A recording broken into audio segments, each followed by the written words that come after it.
দুপুরের সকালের আয়োজনে আপনাদের সাথে আছি আমি নুসরাত ইম্পা। রাজনৈতিক অস্থিতিশীলতায় স্বাভাবিক গতি হারিয়েছে দেশের আবাসন খাত, কমেছে এই খাতে বিনিয়োগের পরিমাণও। উদ্যোক্তারা জানান, একদিকে তৈরি ফ্ল্যাটের বিক্রি নেই, অন্যদিকে সময় মতো নির্মাণ কাজও শেষ হয়নি, অথচ গুনতে হচ্ছে ব্যাংক ঋণের সুদহার। এই সংকট কাটাতে তাই আবাসন সংগঠন রিহাবের দাবি দীর্ঘমেয়াদে সিঙ্গেল ডিজিটে ঋণ সরবরাহ এবং সরকারের নীতি সহায়তা। আর তা না হলে আগামীতে এই খাতের ঘুরে দাঁড়ানো অসম্ভব হয়ে উঠবে এমন আশঙ্কা খাত সংশ্লিষ্টদের। বাবু কামরুজ্জামানের রিপোর্টে বিস্তারিত। নগরীর আকাশটা একটু একটু করে ঢাকা পড়লেও জনবহুল ঢাকায় বাসস্থান চাহিদা মেটাতে প্রতিনিয়ত গড়ে উঠছে অ্যাপার্টমেন্ট কিংবা ব্যবসায়িক প্রতিষ্ঠান। নির্মাণ হচ্ছে অসংখ্য উঁচু দালান। তবে ইতিহাসের দীর্ঘতম রাজনৈতিক অস্থিরতা শঙ্কায় ফেলেছে এ খাতের উদ্যোক্তাদের। আয়ে ভাটা পড়েছে নির্মাণ শ্রমিকদেরও। মাস শেষে বেতন পাইতেছিলাম 10,000, পাওয়া যায় 7,000, 5,000। হঠাৎ ওভারটাইম হতো, এখন ওইটা আর কি হয় না, মাল না থাকার কারণে বা মাল না আসার কারণে। উদ্যোক্তারা বলছেন, বড় কোনো বিনিয়োগ নেই আবাসন শিল্পে, ফলে মন্দা কাটিয়ে গতি ফিরতে সময় লাগবে আরো অনেকটা।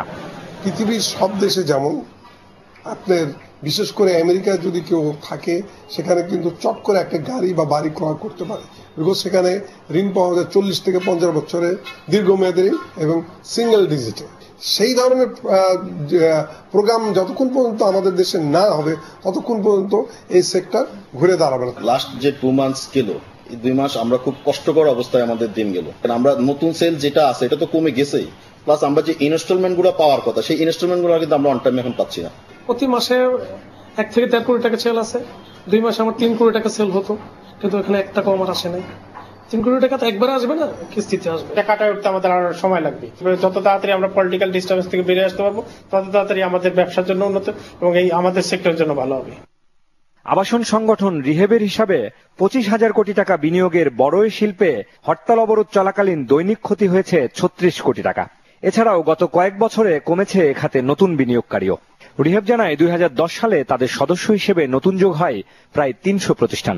পরের 4 বছর যা নিয়মিত হারে কমেছে। সবশেষ এই সংখ্যা নেমে এসেছে 48-এ। তবে 200-রও বেশি সহায়ক শিল্প মিলে প্রায় 40 লাখ শ্রমিক কর্মচারী যে খাতে নিয়োজিত, তার ক্ষতির অঙ্কটাও অনেক। ইট, সিমেন্ট, বালি, রড, এভাবে 200 লিঙ্কেজ ইন্ডাস্ট্রি এটার সাথে জড়িত। ফলে এই সেক্টরটা যখনই প্রবলেম ক্রিয়েট করে, ওই সেক্টরগুলো কিন্তু ফল করে।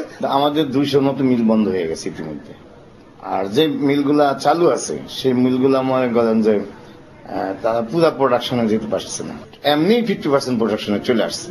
আর এই অবরোধ এবং হরতালের কারণে অর্ধেক মিল বন্ধ হয়ে গেছে। রিহেবের দাবি, দেশের জিডিপিতে 15% অবদান রাখা এই শিল্পের ঘুরে দাঁড়াতে প্রয়োজন সরকারের নীতি সহায়তা।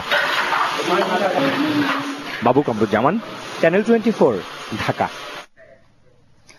আমদানি করা চালে 6 লাভ দেশের বাজার, এতে মাথায় হাত কৃষক আর ব্যবসায়ীদের। মিলাররা বলছেন, সরবরাহ বেড়ে যাওয়ায়